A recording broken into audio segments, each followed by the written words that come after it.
buyer broker will not know how it handles. It's in a subdivision where you've got, a master subdivision. Typically, the developer will set that stuff up so that we have a process for getting things done. But on a onesie-twosie basis, like you go down to sell an infill lot somewhere in town, okay, I have 2 lots that have been here for 30 years. I'm finally selling them. There's houses all around me. And if you're the listing broker, one of the things you'd like to know is, what's it going to cost for water and sewer taps, or are there any? The seller says, oh yeah, I paid the water and sewer taps years ago.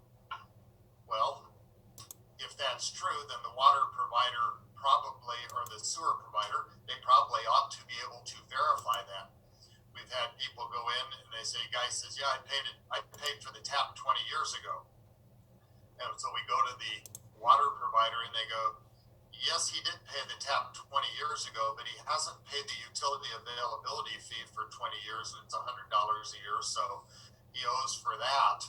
And the guy goes, well, I never heard anything about that. So all of a sudden they've got that. So you still got to get a hold of the provider to find out what the deal is.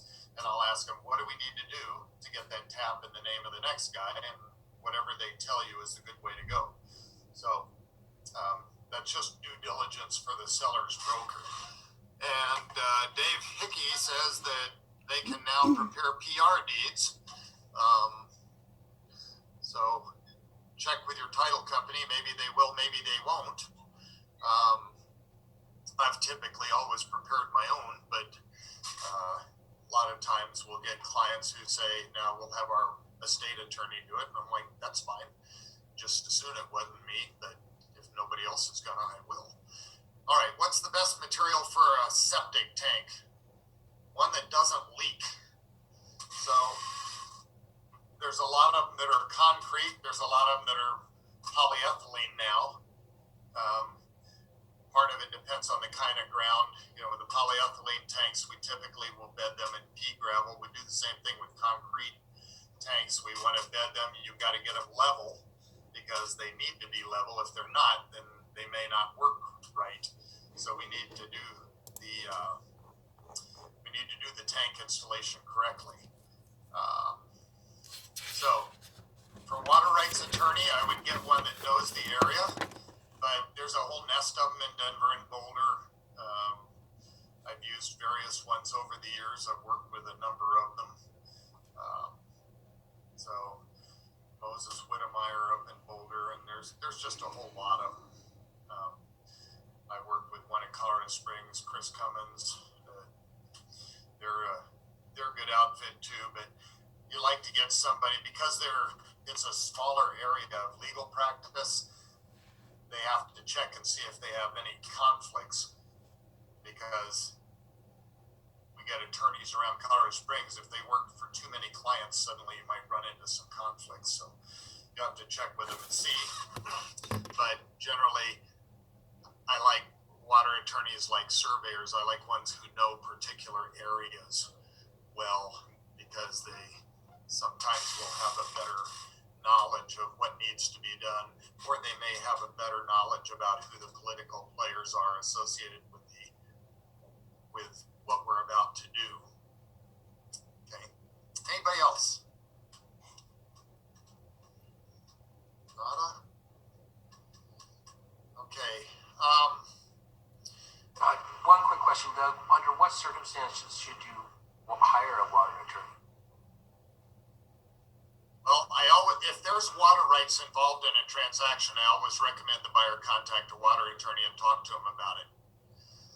Okay, because if we contemplate the seller is going to convey, so if I've got the buyer, and I always ask the listing broker, does the seller have any water rights? Are there any water rights? And the guy, invariably, the broker tells me, I don't know. Which means if there are some, and okay, I'm gonna do a caveat here. I want to be really clear. This is just what I do. The law says real estate brokers have no duty to make independent investigation of the property for the benefit of the buyer. Okay? So when I sell, I go to the Division of Water Resources website and I look up the well permit. This is when I am a buyer. I look up the well information. I don't rely on the listing broker to do it. I also look for water rights, and if I see some that are decreed under that land, then I recommend to the buyer that they have a water attorney look at the thing, because we want to know whether those water rights are going to go with the property or not. So we had a deal that came up. I had a buyer. We're looking at a 5-acre lot with a really nice home on it. They're doing goo-gaw over the house, and so there was a well permit number listed in the Magic listing system, and I looked it up, and that well permit number was for a well permit that was issued and then expired. Subsequently, a year or so later, a builder applied for a well permit on the lot and drilled the well and completed it under a different permit number. So when I drafted the offer for my buyer, we put in the correct well permit number, and we had done the marketing, 30 years earlier of the initial filings of the subdivision, so I knew that there was a water decree and an augmentation plan for it. So I got the information on the water rights, and it said that if you went back to the initial stuff, it said the developer will need 1 acre foot of water right or 2 acre foot of water rights in the Dawson Aquifer to each lot buyer. So I knew that the seller was supposed to have 2 acre feet because my guy is going to own the property. There's a well on there. He needs that water right in order to run that -F well permit well. So I wrote in that it included 2 acre feet of Dawson Aquifer water per case number, whatever the water court case number was. And I turned it into the listing broker. And she was very snotty to me. I didn't find out until later on that it was because she took exception to something I had said in a class sometime, and she felt it was pointed at her when she just turns out that she treats everybody that way. But she goes, well, you did a bad job on the contract. You have the wrong well permit number and you have water rights. My guy doesn't have any water rights. I said, well, you have the wrong well permit MLS. I'm not trying to fight with you. Here's a copy of it. And yes, your seller does. Here's a copy of the deed to him. And so she calls back. She says, well, I asked the seller, and he said, oh yeah, I have water rights. So she just didn't ask the question as the listing broker. So it should be on your checklist of questions when you're grilling the seller about the property so that you can adequately represent it. So I'm kind of paranoid about it. I do my own homework, no matter which side of the deal I'm on, because the only time I want to be in court is if I'm being paid to be there, and even then it's no fun. So it's a good idea to advise expert assistants on stuff we know something about. Water rights is one of those areas, in my view. Will they spend the money on it? Probably not. But it's not our job to compel them to do stuff. It's our job to advise expert assistants and let them just make informed decisions. Okay? I don't know about septic areas.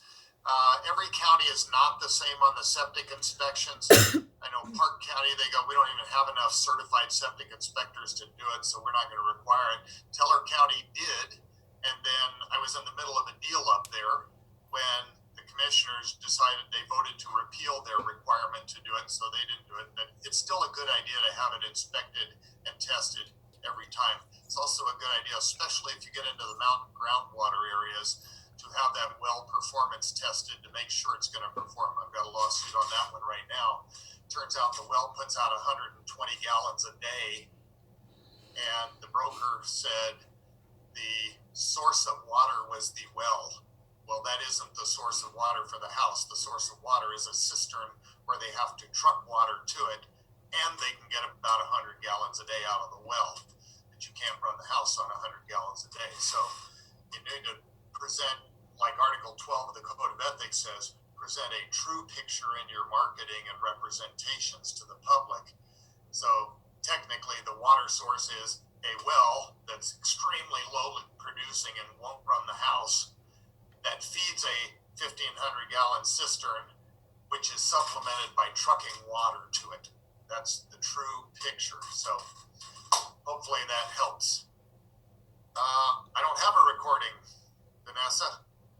So can the seller retain the water rights? I don't know. It depends on how the water right was issued. Sometimes in these subdivisions, the water rights will say they run with the land and they cannot be severed from the property.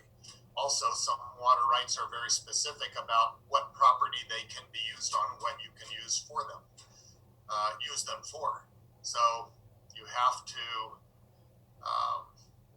you can go to the water court, but I'd start with the Division of Water Resources website. You have to go to water right transactions. If you search water right transactions, keep in mind the Division of Water Resources, they sort stuff by quarter, section, township, and range. So don't go in trying to look for it by address. You may or may not find it that way. It takes longer. So if you can get into the right section, you can narrow it down pretty quick. All right, we are at 4 o'clock, and I'm going to turn it back over to the lovely and talented Kim. Thank you, Kim. Merry Christmas, everybody. Oh, it's time for Christmas ties. Yay. Thank you so much, Doug. Great class, great information, and thank you guys for coming. So there is an evaluation that was sent in your email. It's 4 questions. Please just fill that out real quick. It'll come back to us. You will get your certificates most likely tomorrow morning. They will be emailed to you. So it's 2 CE credits, so be watching for those. And I think that's everything. We did send out the water flow chart, so that was emailed to you just a few minutes ago. So add that with your materials. And have a great afternoon, everyone. Thank you so very much. Thank you, Kim.